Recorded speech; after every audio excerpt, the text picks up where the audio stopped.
میرا نام رحیلہ ہے اور میں لاہور میں رہتی ہوں۔ میرے دو چھوٹے بھائی، تین بہنیں اور بوڑھے ماں باپ ہیں۔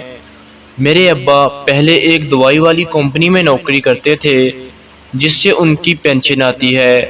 پہلے میری امی ایک قریبی ہسپتال میں دائی کا کام کرتی تھیں۔ وہ بیمار ہو گئیں تو مجھے دوسروں کے گھروں میں کام کرنے پڑے۔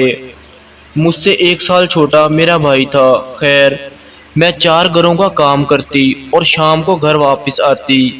ایسے ہی اسی روٹین کے ساتھ میری زندگی کے 6 سال گزر گئے۔ اب میں 18 سال کی تھی اور چھوٹی بہنیں 10-11 سال کی تھیں۔ وہ بھی مختلف گھروں میں کام پر جانے لگیں۔ صبح اسکول جاتیں اور شام کو کام پر۔ اسی دوران میری اور میرے بھائی کی شادی طے کر دی گئی۔ میری شادی ہمارے دور کے رشتہ داروں کے ہاں اور میرے بھائی کی ادھر ایک سٹاپ چھوڑ کر ساتھ ہی رشتہ داروں کے ساتھ۔ میرا شوہر سیالکوٹ میں کھیلوں کا سامان بنانے والی کمپنی میں کام کرتا تھا۔ مجھے اس سے نہیں ملوایا گیا اور نہ ہی تصویر دکھائی گئی۔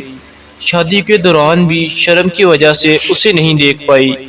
شام کو جب میری بارات واپس میرے سسرال پہنچی تو میرے شوہر میرے کمرے میں آئے۔ ان کا رنگ بہت کالا تھا اور عجیب سے بال تھے۔ میں نے دل میں سوچا رنگ کی خیر ہے، بس انسان اچھا ہو۔ وہ جیسے ہی میرے پاس آ کر بیٹھا، اس کے منہ سے بہت گندی بدبو آ رہی تھی۔ مجھے بولا کپڑے اتارو۔ میں نے کہا کیا؟ تو وہ تھوڑے غصے سے بولا کپڑے اتارو۔ میں حیرانگی سے اس کی طرف دیکھنے لگی تو اس نے ایک زوردار تھپڑ مارا اور میں بیڈ پر گر گئی۔ وہ نشے میں تھا۔ اس نے میرا لہنگا پھاڑنا شروع کر دیا جیسے پاگل ہو۔ میں نے شور مچا دیا تو اس کے گھر والے بھاگ کر آئے اور پوچھا کیا ہوا؟ میرا حال دیکھ کر اس کا باپ بولا حرامی آج پھر پی کر آیا ہے۔ میری ساس بولی بیٹا چل تو میرے ساتھ۔ میں ان کے ساتھ چلی گئی۔ میرے پیٹ پر بہت جلن ہو رہی تھی۔ میں نے کمرے میں جا کر دیکھا تو ناخنوں کے نشان تھے۔ میں رونے لگی۔ خیر اگلے دن مکلاوے میں وہ مجھے لے کر ہمارے گھر آیا تو میں نے واپس جانے سے انکار کر دیا اور سب کچھ اپنے بھائی کو بتایا۔ اس نے امی ابو کو بتایا۔ میں جن کے گھر میں کام کرتی تھی وہ بھی وہاں موجود تھے۔ وہ بولے بیٹا کیا سچ میں اس نے تمہیں مارا ہے؟ میں نے سب کچھ انہیں بتایا کہ آ کر مجھے کہتا کپڑے اتارو۔ میں حیران ہو گئی تو اس نے میرا لہنگا پھاڑ دیا۔ اس انکل نے اسے وہاں سے بھگا دیا اور کہا کہ طلاق بھجوا دینا۔